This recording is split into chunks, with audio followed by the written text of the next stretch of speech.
It was like the world is literally on fire, and that was the metaphor for the whole rest of the year.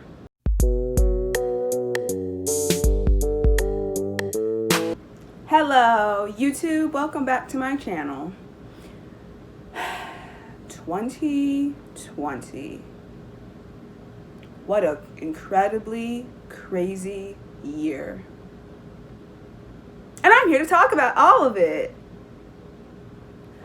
I'm here to talk about the good, the bad, the mostly bad, the ugly, the crazy, and what I did in 2020. So if you're ready to talk about 2020 and recap the year and kind of go over, what we were doing as a society in 2020, but also what was happening in your girl's world in 2020, stay tuned.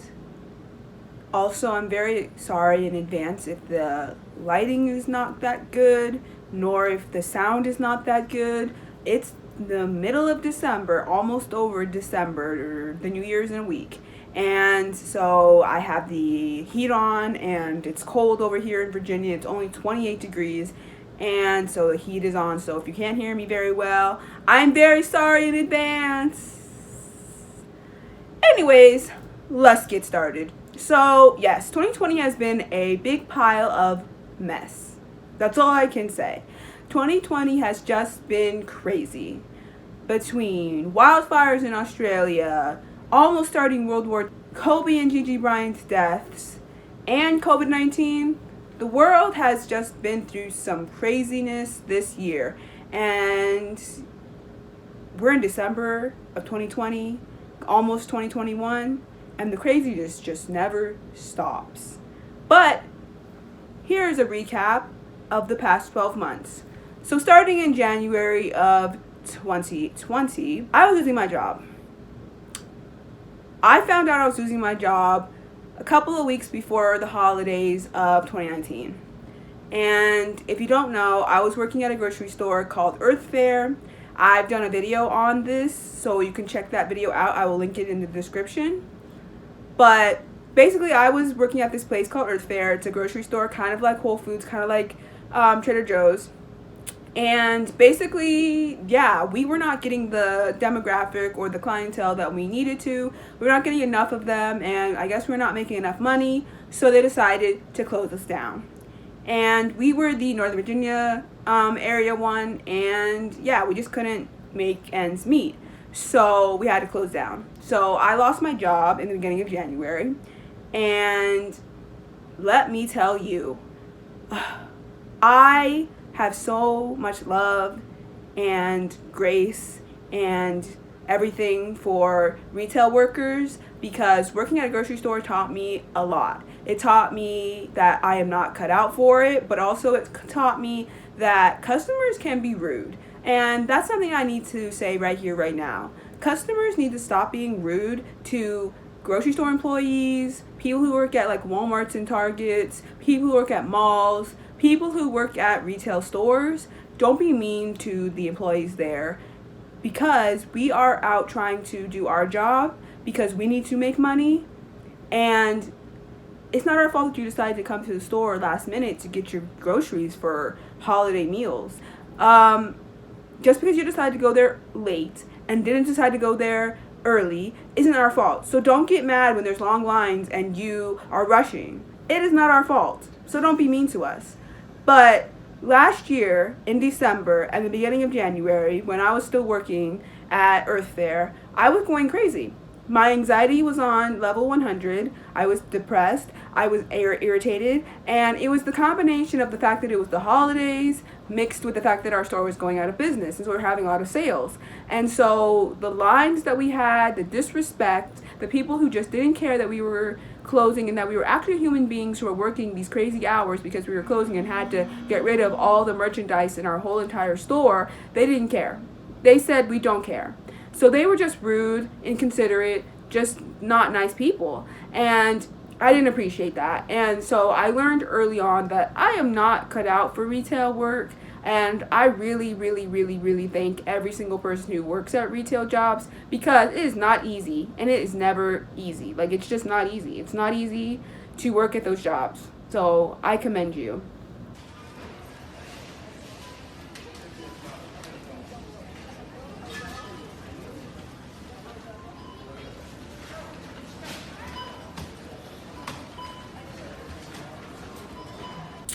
But during that time of me working at a grocery store and the closing of the grocery store, I got to see my best friend.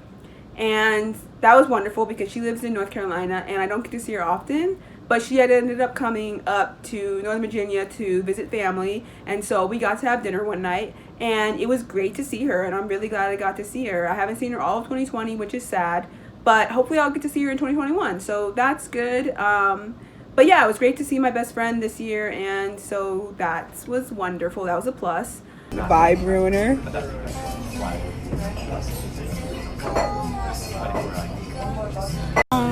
Let's find out what Pokemon she is.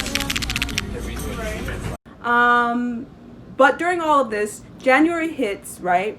And everybody all over the world hears about the Australian wildfires, and those really took a toll on Australia big time, okay? These wildfires were, of course, man-made, because literally so many things are, and yeah, they just ravaged the land, and it was terrible. There were a bunch of animals like the kangaroos and the koala bears and other marsupials that were affected very badly by these fires, and so were the indigenous aboriginals, and it's really sad. And you know, we really need to start treating the earth better, okay? Because we've been saying this forever. We don't have an infinite resource on this land, on this earth, and we need to take better care of the earth, Mother Earth. Not for her sake, but for our sake. She can take care of herself, but we need to take care of her so that we don't die. We have resources for our children and our children's children and our children's children. So we need to get it together, because the wildfires in Australia, and they were also happening in Africa. People don't know that, but they were happening in Africa as well at the time. And then the residuals of the wildfires that happened in the Amazon in 2019, crazy. Crazy. Crazy. Just ridiculous. So, yeah, that was a great way to start 2020. Just the best, right? The best way to start 2020. Then, if that wasn't bad enough, hearing about the terrible wildfires in Australia and Africa, we had to hear about our stupid Cheeto president trying to start war with Iran. Yeah, fun times. Fun times. He was trying to start World War III with Iran. Craziness, I know. Ridiculous, I know. Although some of the memes were kind of funny. But it was just ridiculous. It was ridiculous. It was the most ridiculous way to start 2020. Wildfires and war. It was like the world is literally on fire, and that was the metaphor for the whole rest of the year. And it was crazy. Then, at the end of January, the unthinkable happened.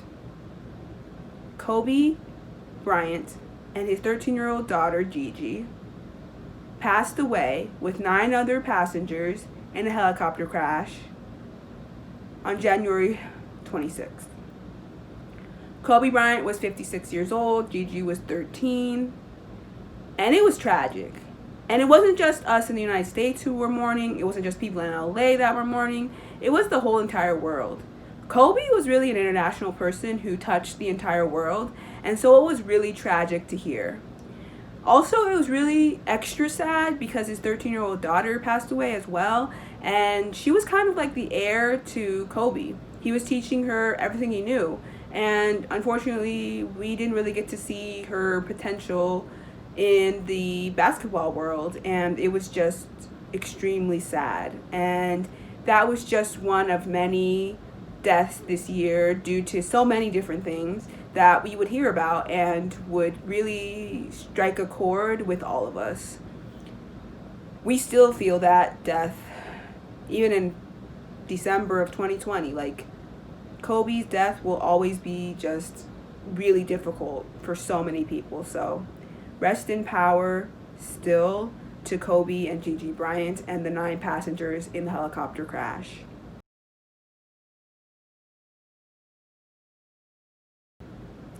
So January starts off and it's just ridiculous, okay? Life is just crazy. Nothing is good. Nothing is great. We're just like, okay, 2019 wasn't a really good year. And so we're just like, okay, so the residuals of 2019 are coming in 2020. And for a lot of us, we were like, 2020 is going to be our year. It's a new decade. Everything's going to be cool. You know, yes, Mr. Cheeto is still in the White House, but maybe we can fix things. You know, 2020 is supposed to be our roaring 20s. And none of that happens. And it's really sad. Like, it's really sad. So that happened in January.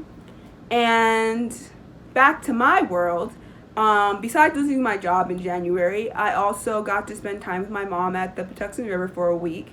And I got to just have like a cool down period because the 2 months that I was at work working before our store closed down and during the holidays was chaos. And I needed some time to myself and time to just recuperate. So I got some time to sleep and just chill and just feel better, you know, and that was really wonderful. And then at the end of the month, my mom, who is an Indigenous healer, and also she does talks on the Divine Feminine to women. And so she did one of her talks on the Divine Feminine at the end of January at this yoga studio in Maryland. And if you want to ever hear any of my mom's lectures on the Divine Feminine or anything on Indigenous spirituality, you can check out her YouTube channel, which is Spring of Life. You can just search that in the search bar.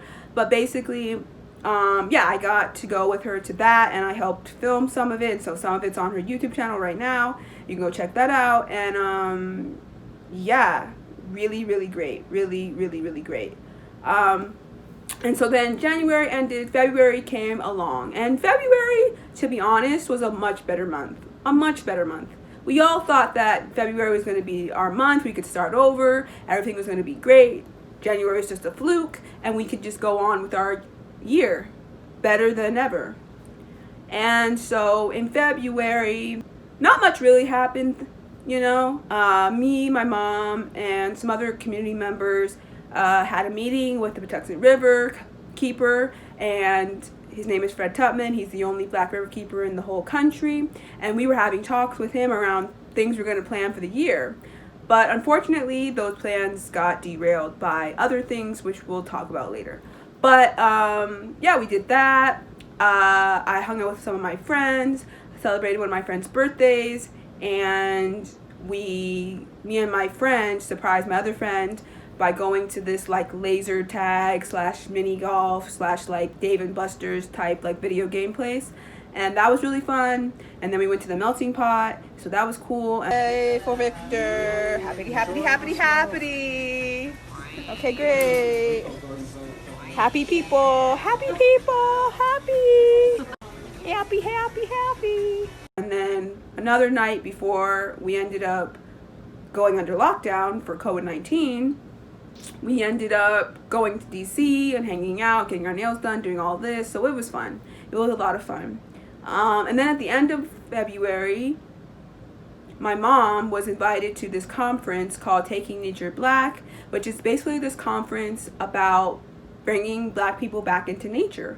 And so there were a lot of different organizations and just people in general who were doing a lot around bringing black people back into nature and into Mother Earth, whether that be through farming, gardening, bicycle clubs, running clubs, spirituality, you know, environmental justice, things like the USDA, like all different types of things were brought to the table. And so that was really incredible. And what my mom's portion of it is that we came during the morning and my mom did a nature walk with people. And so basically I was there to help film, and so I helped her film some of what she was doing. It was her and a bunch of people going into the woods and kind of like having conversations with the trees and vibing with them. And we saw the most incredible, amazing sunrise that morning. I will insert a clip of it, but it was just the most incredible sunrise ever.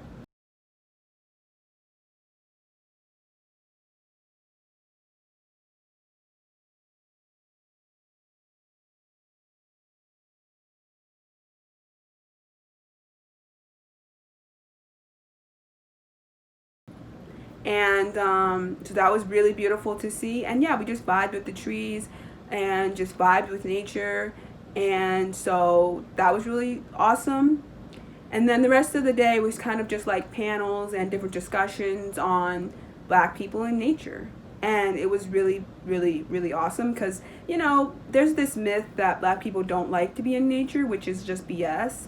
And so it was really beautiful to just have this conference of Black people who just love being in nature, love being in Mother Earth, because it's healing to be in Mother Earth. It's healing to be out in nature. And what's sad about this year specifically was that there were less people out in nature because the world was in chaos, and we'll get to that. So yes, after February came March, and March was really when everything started to just go left.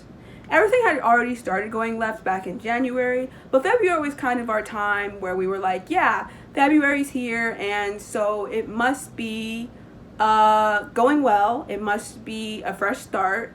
But unfortunately, March came along and said, no ma'am, no ma'am, no ma'am. We are ratcheting it up to 1 billion. And I said, great. As only this human race knows how to do. Great. So to backtrack, this thing called COVID-19, coronavirus, whatever you want to call it, this pandemic kind of started back in November of 2019. There were some rumblings that there was this virus out in China. We didn't really know what to call it, but it was like this virus that was happening in this place called Wuhan in China.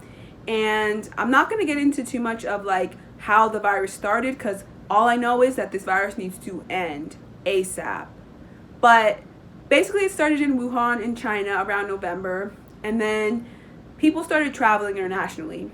And nobody really took this virus that seriously, but people were nervous because they were hearing so much on the news about what was going on in China, and it was really actually really crazy. But we were hearing all these things about what was going on in China. Then people were international traveling, and people in other countries getting sick, and then our country, being the country that we are, said, oh, it's fine. People can come from China. It's fine. Nothing's going to happen.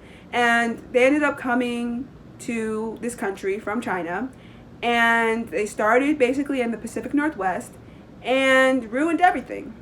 Ruined literally everything. It started in the Pacific Northwest and like California, and then spread across the country, and there's been like billions of deaths, and it's been just a whirlwind because our government, being our government, loves to torture people and loves to have death. See, because this is what this country was built on, you see. It was built on death of people through disease. This is what happened to my ancestors multiple times, and it's very sad. And so, yeah, basically this country was built on disease, and so it continues to perpetuate that stereotype as being a dirty, disease-ridden country. See, we talk about other countries being dirty and disease-ridden, but what are we? We're no better. We're no better. But anyways, so March is when this pandemic really hit, like, globally, and specifically in the United States. March was when we all went into lockdown mode. So at the beginning of March, we all were just minding our business, like hearing about this stuff, but not really taking it that seriously until they were like, nah, y'all really need to go under lockdown because this is out of control and people are literally dying at a very mass rate, right? So we all were under lockdown, and it started out as like a few months lockdown, but it's been way more than a few months. It's been over like 8 or 9 months. It's been ridiculous, and we still are in it in December of 2020 going into 2021, and it's really crazy. So the first thing that people did back in March to prepare for this impending doom was they took all the toilet paper. Now, in 20 years, when all this is over and we're living our best lives, we're all going to be laughing about this all of us who have survived this pandemic are going to be laughing about the toilet paper thing for the rest of forever. Because literally now looking back, it is hilarious. Like, it is literally hilarious. People were literally starting toilet paper bunkers. They literally were getting toilet paper from stores and selling it on Amazon and eBay for astronomical prices. It was ridiculous. It was extra ridiculous. People were going crazy because they just did not know anything about this virus and how it was going to deal with it. They don't know how to deal with it. They didn't know how it was going to spread. They didn't know anything. So we were all just very nervous about it all. And that's an understatement about how crazy it was back then. People were buying milk, eggs, cheese, beans, anything in a can, any bread, perishables, whatever. They were buying literally everything because they were nervous they were not going to be able to go back to the stores. And it was just a crazy, extra crazy time, right? And something that we had to start doing starting in March was wearing a mask. Wearing a delightful mask. And that's how it's been for the past 9 months. I have multiples. I have that lovely mask. And I have my goddess mask.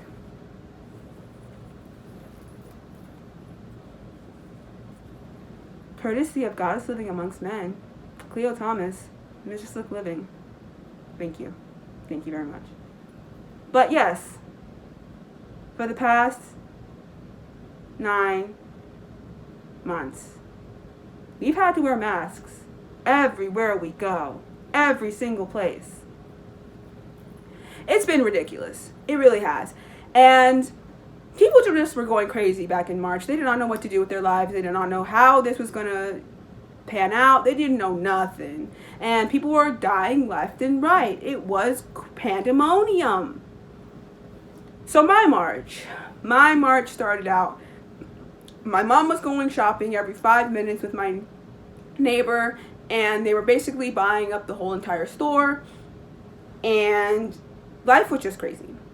And so once we found out about the lockdown, my mom was going shopping, like I said, and then we did something for the spring equinox. So every year, my mom and me, Patuxent River Keeper, and a few other people from the community, we always do these ceremonies / gatherings for the spring equinox, summer solstice, fall equinox, and winter solstice.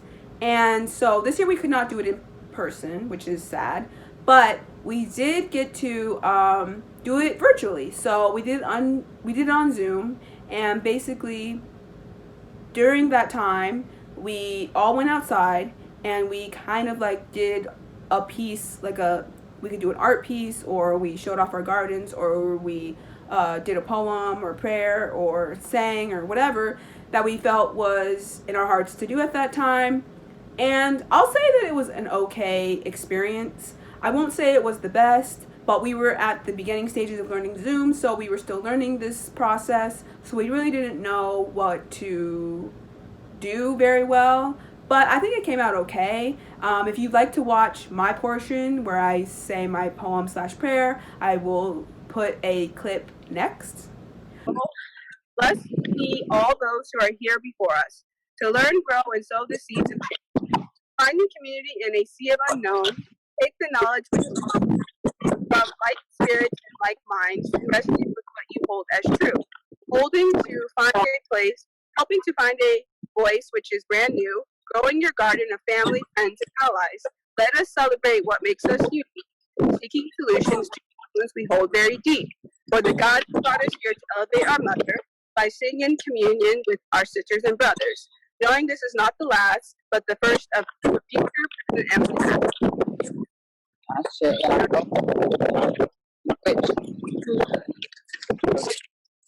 But also, I will leave the full spring equinox celebration in the description box below, where you can watch everybody's piece and feel the vibes. So that was what we did during the spring equinox this year.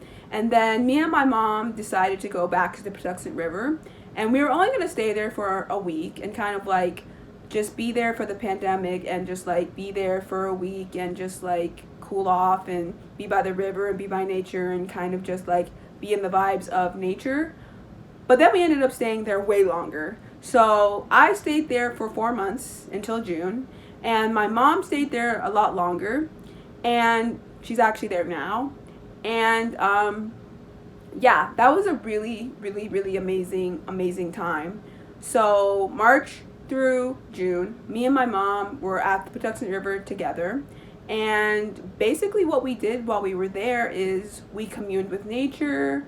We saw some incredible animals. We saw a wild turkey. We saw a turtle. We saw fish. We saw osprey. We saw buzzards. We saw snakes. We saw all kinds of critters. And then we saw all these different types of plants. And we just saw all different types of things. We took walks together, nature walks together.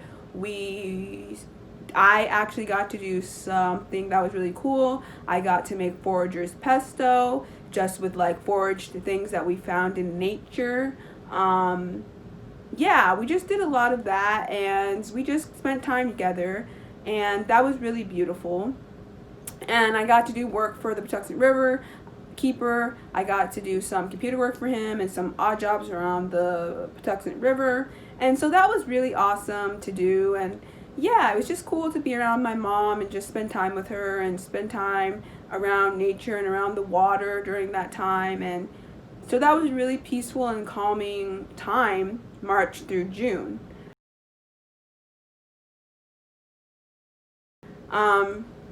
During that time in May, something tragic happened in the world. A man named George Floyd was killed by the Minneapolis Police Department.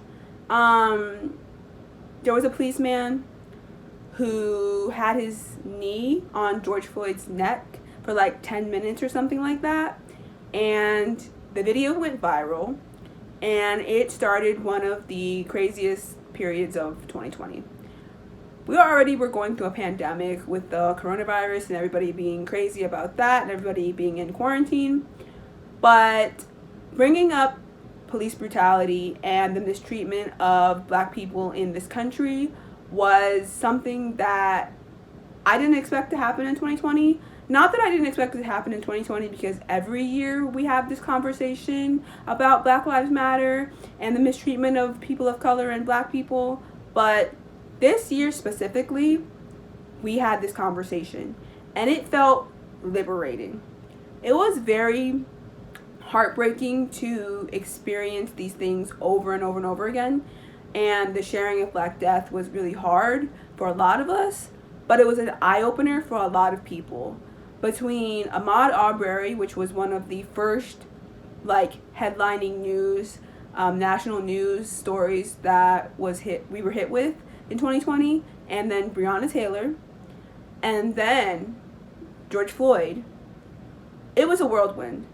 And it was the start of some really difficult conversations that this country and this world really needed to have when it came to melanated people, specifically Black people. Because the anti-Blackness in this world, which I've done a video on and I'll link it down below, is atrocious. And it felt really good to know the people that were on your side, and to also know the people that were not on your side, and the people that side with the police. Because there are a lot of people who you think are cool and who would think are on your side, but they're not. They're siding with the police. And then there are a lot of people who are totally on your side and understand what it means to be a real ally. And I saw that through a lot of my friends on the internet. I saw that especially with a lot of my white friends, that they were really here for me, and they really understood what it meant to be an ally when it comes to a lot of these issues. And I really appreciated them for that. And so I'm really, really, really, really proud of them for stepping up. I'm also just really proud of the people who ended up going to protests and rallies and just really used their power as people to come together and say, no, this isn't okay. This is not okay to be mistreating terribly to the point of death Black people. It's not okay. It's not okay, and it'll never be okay. And so I really appreciated that for a lot of people. And there were a lot of people who I never expected to even talk about it, black, white, or indifferent, who talked about it this year, and I really appreciated that. So I was really, really glad that that happened. I was really, really glad that people were actually speaking up about these issues that were always here, have always been here, and always will be. But finally, it felt like there were people who were actually listening. Now, there are a lot of people who are doing it for the clout, and we're doing it for the gram, and we're doing it for the social media attention. But there were a lot of people who actually understood and got it and were like, okay, I finally get it. I understand. I get it. And I'm here with you. And I appreciate that. And also, shout out to Gen Z, because y'all were not playing. And I appreciate every single one of you. Black, white, Asian, Latinx, Native American, Indigenous, whatever. Y'all were stepping up and I was living for it, okay? Because it's just, we need to end it. We need to end it now. And so I hope these conversations continue to be had in 2021, because that was just the first step, but the journey is far from over, and we have a lot of battles ahead of us before we can win this war. So I really, really hope that people still have their foot on these politicians, on these people who make decisions in your communities, on these police officers, on all of it, because they need it. They need it, okay? So while that was happening, I'm at the Patuxent River, so I can't go to any of the protests initially. But then I come home in June, and the reason I came home in June was because for the past year, I've been studying coding, and basically I have been studying HTML and learning about how to make my own websites. And that is something that I hope to start my own business in 2021, doing websites and making websites and building websites for people. So yeah, that's something I've been studying this year. But while the time I was at the Patuxent River, the internet there wasn't the best, so I couldn't really work on my coding at that time. So I had to come home where the Wi-Fi was a little bit better. So I came home in June, and then that's kind of what I did in June, was work on my coding classes. And then in July, I got to attend a protest. So a student-led organization kind of thing. I think it was called Justice for All. I'll insert what it's actually called. I'll write it here.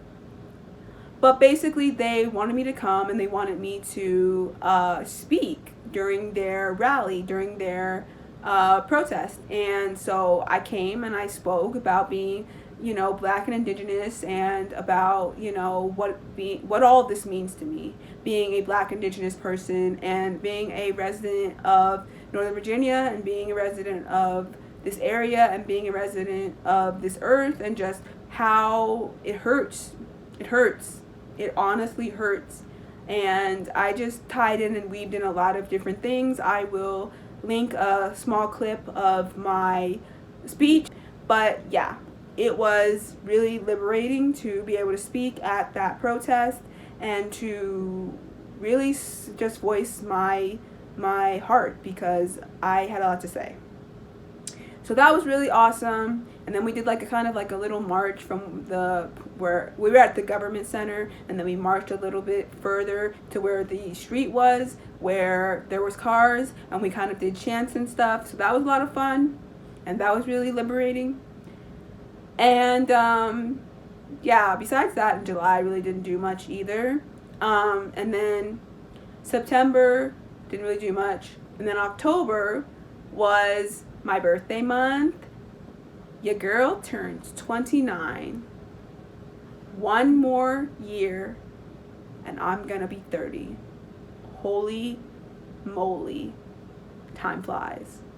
But anyways, yeah, so in October I celebrated my birthday, and then at the end of October we had Halloween, which I this year decided to dress up. Even though I didn't go anywhere or do anything really, I decided to dress up anyways, and I dressed up as Afro Snoop Dogg. So I dressed up specifically as 1992 Afro Snoop Dogg, back when he was with the Doggy Pound.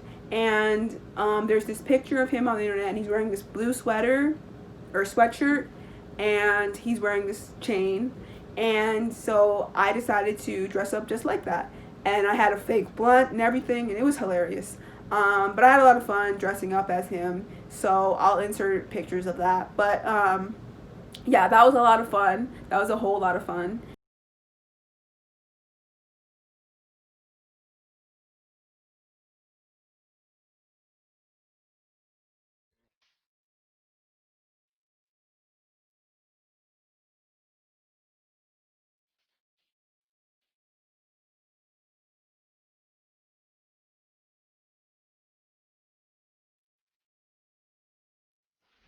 And then same with November, didn't do much, but I did go to my sister's for Thanksgiving. And then same with December, didn't do much, but I did go to my sister's for the holidays. So that was my year in a nutshell, basically. Um, all of those things happened, and I'm really glad that they did. It was kind of a boring year. Normally, during the summer, I would be at the Rooted in Community Summit, which is basically a food justice, youth food justice, environmental justice, agriculture summit that I usually am at during July and helping at during July. And so that's usually where I am in July. But and sometimes I travel during the year, so I didn't get to do a lot of that, which was sad, but unfortunately that's just the price that is 2020. A lot of people didn't get to do a lot of things, and a lot of us were stuck in the house, bored in the house, and we're in the house bored, bored in the house, and we're in the house bored, bored in the house, and we're in the house bored because we're bored in the house, and we're in the house bored. If you know that song, you're a real one. Anyways, so yeah, that was basically my year in a nutshell. So until the next video, whenever that is in the future, peace and blessings to all. Happy New Year.